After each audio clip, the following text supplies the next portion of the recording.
Hey there, welcome. When you're hosting, it's the small, thoughtful details that really make a difference. Today, we're going to talk about one of those little things, the cheese marker. It seems so simple, right? But it's this powerful little tool that says, hey, I've thought about this, come on in, relax, and make yourself at home. Oh, you know the scene, for sure. You've laid out this beautiful cheese spread, but your guests are kind of circling it, squinting, doing that polite lean in, because they have no idea if that's a manchego or a sharp cheddar. We've all seen it happen. And this quote just hits the nail on the head, doesn't it?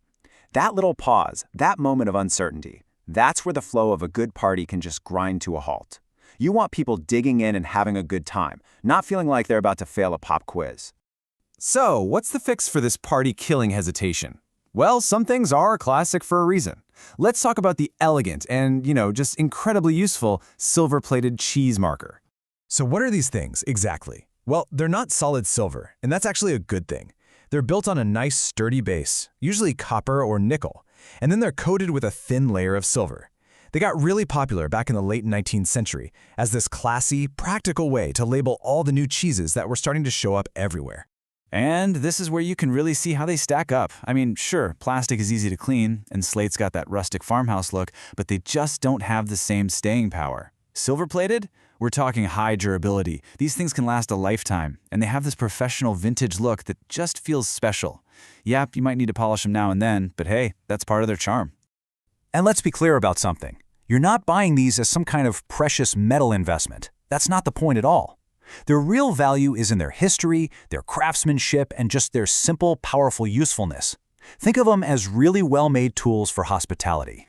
Okay, now let's go a little deeper. Let's get into the real character of these pieces, what you might call the soul of the marker, from someone who really knows their stuff. You gotta remember, way back when, this wasn't just about looking fancy. As all these amazing new cheeses started coming in from all over the place, hosts needed a system. These markers became these essential little organizational tools. They guided guests through a whole tasting experience. It was all about making something complex feel simple and enjoyable. All right, so let's say you're out at a flea market or an antique shop.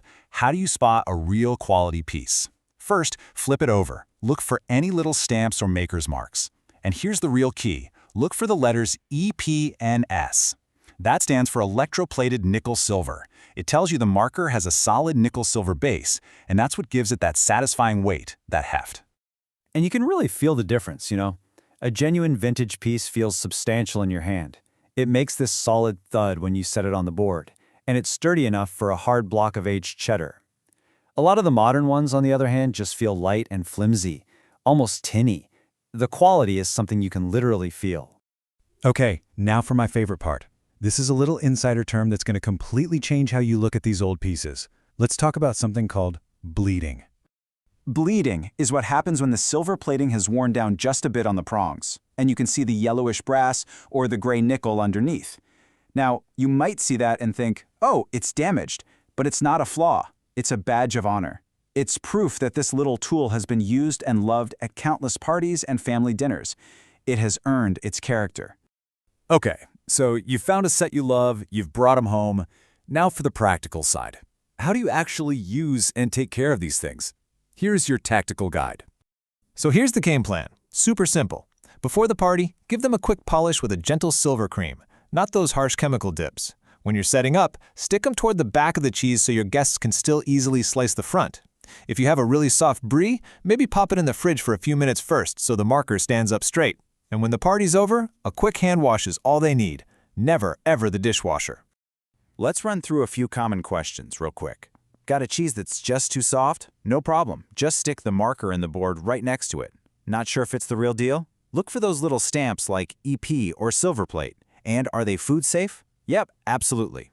As long as the silver plating is in good shape and you keep them clean, you are good to go. So let's wrap all this up and get to the heart of it. What's the real takeaway here? What's this all about? Because when you get right down to it, a cheese marker isn't just telling you the name of the cheese. It's communicating something so much bigger to your guests. And this right here, this is the whole ball of wax. It's a signal. It tells your guests that you thought about them, that you cared enough to use something with real history, something with character, just to make this moment, tonight, feel special. So at the end of the day, these markers are way more than just labels. They're pieces of, you could call it, hospitality hardware.